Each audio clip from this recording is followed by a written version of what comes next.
Assalamualaikum warahmatullahi wabarakatuh. Bertemu kita sekali lagi di dalam perkongsian saya. Pada kali ini insya-Allah saya akan berkongsi kepada para penonton mengenai tentang beriman kepada Allah Subhanahu wa taala.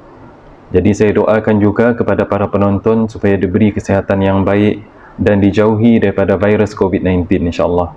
Beriman kepada Allah Subhanahu wa taala adalah merupakan satu perkara yang utama di dalam diri setiap orang Islam. Untuk kita beriman kepada Allah, kita perlulah memahami tentang satu perkara, iaitu tanda-tanda keberadaan dan kekuasaan Allah Subhanahu wa taala di muka bumi ini, pada diri kita dan alam semesta di sekeliling kita, insya-Allah. Di mana Allah Subhanahu wa taala berfirman di dalam surah Al-Alaq daripada ayat 1 hingga 5, A'udzu billahi minasyaitonir rajim. Iqra' bismi rabbikal ladzi khalaq khalaqal insana min 'alaq iqra' wa rabbukal akram alladzi 'allama bil qalam 'allamal insana ma lam ya'lam, yang bermaksud bacalah dengan menyebut nama Rabbmu yang menciptakan. Dia telah menciptakan manusia dengan segumpal darah. Bacalah, dan Rabbmu lah yang paling pemurah, yang mengajar manusia dengan perantaraan kalam. Dia mengajarkan kepada manusia apa yang tidak diketahuinya. Daripada surah Al-Alaq yang kita boleh fahami, yang pertama adalah mengenai hakikat keagungan Allah Subhanahu wa taala. Yang kedua adalah mengenai Islam itu sangat-sangat mementingkan ilmu. Dan yang ketiga mengenai Al-Quran adalah satu mukjizat yang paling agung yang merentas masa. Dan yang keempat, tanda-tanda kebesaran Allah ada disebutkan di dalam Al-Quran. Yang pertamanya tentang penciptaan manusia, yang kedua mengenai cap jari manusia, dan yang seterusnya planet ini bulat dan berpusing pada paksinya.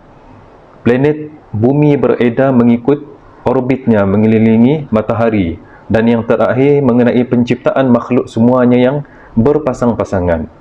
Mengenai tentang penciptaan manusia, Allah Subhanahu wa taala ada berfirman di dalam surah Al-Mu'minun ayat yang ke-12 sehinggalah ayat ke-14, yang bermaksud, dan sesungguhnya kami telah menciptakan manusia dari suatu saripati, yakni berasal dari tanah. Kemudian kami jadikan saripati itu air mani yang disimpan dalam tempat yang kukuh, iaitu rahim. Kemudian air mani itu menjadi segumpal darah, lalu segumpal darah itu kami jadikan segumpal daging, dan segumpal daging itu kami jadikan tulang belulang, lalu tulang belulang itu kami bungkus dengan daging. Kemudian kami jadikan dia makhluk yang berbentuk lain. Maka Maha Suci Allah Subhanahu wa taala pencipta yang paling baik.